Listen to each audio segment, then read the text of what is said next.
Assalamualaikum warahmatullahi wabarakatuh. Perkenalkan, kami dari kelompok 10 yang terdiri dari 4 anggota. Yang pertama yaitu saya sendiri Alvina Damayanti, Harfian, Irmaningsi, dan Wahyudi. Pada video pembelajaran kali ini, kami akan membahas mengenai sosialisme Marx. Yang pertama yaitu saya akan menjelaskan mengenai pengertian sosialisme.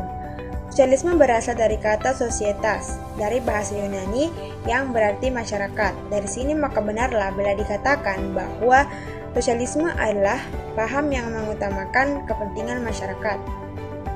Namun, bukan berarti altruisme atau kolektivisme. Sosialisme dalam arti gerakan dan paham adalah meliputi segala aspek kehidupan. Kehadiran sosialisme pada umumnya bertolak dari rasa kekecewaan, penindasan, atau frustasi terhadap ketidakefisienan, serta ketidakadilan dari sistem kapitalis. Sistem ekonomi sosialis mempunyai tujuan kemakmuran bersama. Filosofi ekonomi sosialis adalah bagaimana mendapatkan kesejahteraan. Sosialis adalah bagaimana mendapatkan kesejahteraan. Perkembangan sosialis dimulai dari kritik terhadap kapitalisme yang ada. Yang ada waktu itu, kaum kapitalis dan kaum borjuis mendapat legitimasi gereja untuk mengeksploitasi buruh. Inilah yang menjadikan Karl Marx mengkritik sistem kapitalis sebagai ekonomi yang tidak sesuai dengan aspek kemasyarakatan. Adapun prinsip dasar atau cita-cita pemikiran aliran sosialis adalah sebagai berikut. Yang pertama, keyakinan etis bahwa perekonomian harus diarahkan pada kesejahteraan segenap orang, bukan untuk segelintir keuntungan orang, sehingga sebagian besar alat-alat produksi harus dikuasai oleh negara. Sosialisme adalah bentuk cita-cita etis tentang masyarakat yang solider dengan tuntutan penghapusan hak milik pribadi. Segala bentuk barang yang memiliki nilai manfaat banyak untuk kehidupan masyarakat dimiliki dan diatur oleh pemerintah dan atau dimiliki secara kolektif kemudian diatur bersama untuk kepentingan bersama. Maka setiap dari individu sangat dibatasi dalam soal hak kepemilikannya. Muaranya sama, yaitu kepemerataan kesejahteraan. Setiap individu diberikan batasan dalam kegiatan ekonominya. Mereka tidak menggunakan kegiatan ekonomi luar negeri. Semua kegiatan ekonomi yang berhubungan dengan luar negeri harus sepenuhnya diatur oleh pemerintah atau negara. Langkah ini ditempuh dalam upaya kembali kepada prinsip dasar, yaitu pemerataan kesejahteraan, melihat hubungan ekonomi dengan pihak luar negeri skalanya cukup besar. Dan yang keempat yaitu sumber ketidakadilan sosial adalah hak milik pribadi atas alat-alat produksi. Dalam manifesto komunis, Marx mencita-citakan masyarakat tanpa kelas. Teori dialektika materialisme menjadi metode baku yang harus dilakukan untuk mencapai tujuan tersebut. Dialektika materialisme merupakan cara pandang peristiwa alam yang bersifat dialog, yaitu metode pembahasan dan penelitian yang membongkar kontradiksi pemikiran dan benturan antar berbagai pandangan melalui diskusi atau dialog. Dalam The Communist Manifesto terdapat 10 program rencana revolusioner. Di antaranya yaitu yang pertama, penghapusan pendapatan yang progresif atau bertahap. 2. Pajak pendapatan yang progresif atau bertahap. 3. Penghapusan semua hak warisan. 4. Penyitaan properti dari semua emigran dan pemberontak.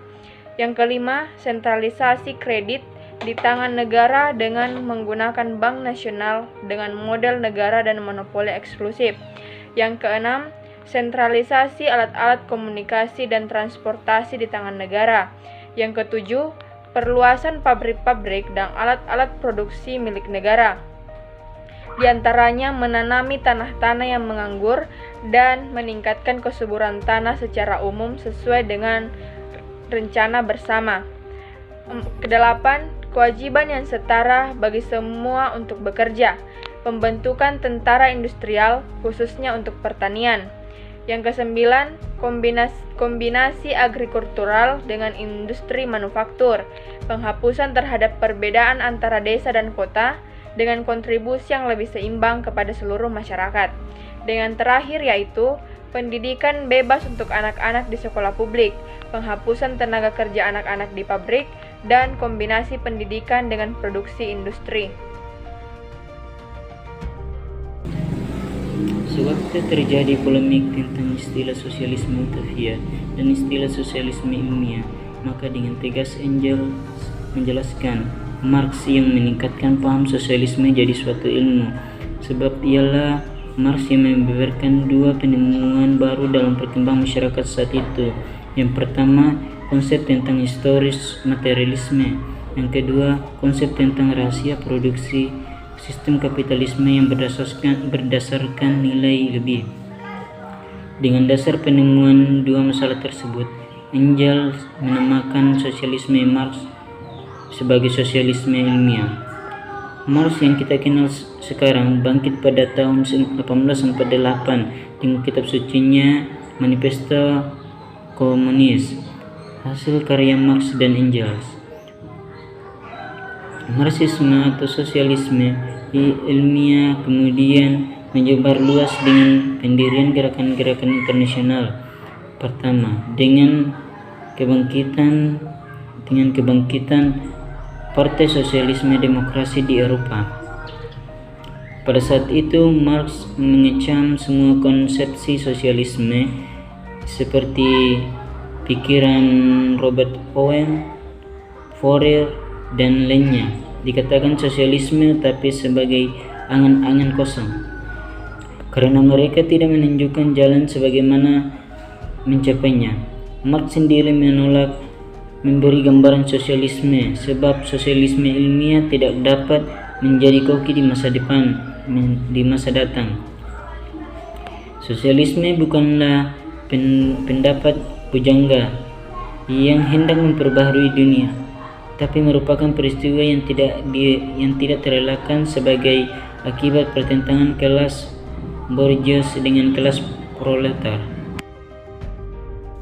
Ajaran-ajaran sosialisme ilmiah meliputi bidang filsafat, ekonomi, dan sejarah yang didasarkan atas penyelidikan ilmiah. Sosialisme ilmiah ini dipengaruhi oleh ajaran filsafat Hegel, Feuerbach, Darwin, serta pemikiran filsafat lainnya. Lenin menyatakan bahwa Marx pada hakikatnya melanjutkan serta melengkapi tiga aliran ideologi terbesar abad ke-19, yaitu 1. Filsafat Jerman klasik, 2. Political ekonomi Inggris klasik, 3. Sosialisme Prancis dan doktrin revolusi Prancis. Secara umum, pandangan dan pemikiran sosialisme ilmiah adalah sebagai berikut. 1. Pertentangan kelas yang didasarkan pada teori dialektika materialisme. 2. Agama dipandang sebagai candu. Hal ini didasarkan atas pemikiran Hegel yang diterapkan secara terbalik oleh Karl Marx, bahwa akal itu kebalikan dari materi, tidak seperti pendapat Hegel bahwa materi itu kebalikan dari akal. 3. Paham materialisme historis, di mana Marx melihat sejarah perkembangan umat manusia adalah sejarah pertentangan antara kelas bourgeois dan kelas proletar. 4. Sosialisme ilmiah sebagai sistem politik bagi masyarakat. Maka sosialisme harus lahir dan bangsa terpaksa melakukan perjuangan kelas untuk menciptakan revolusi, sebab perubahan masalah sosial ekonomi yang mendasar tidak mungkin dicapai tanpa revolusi.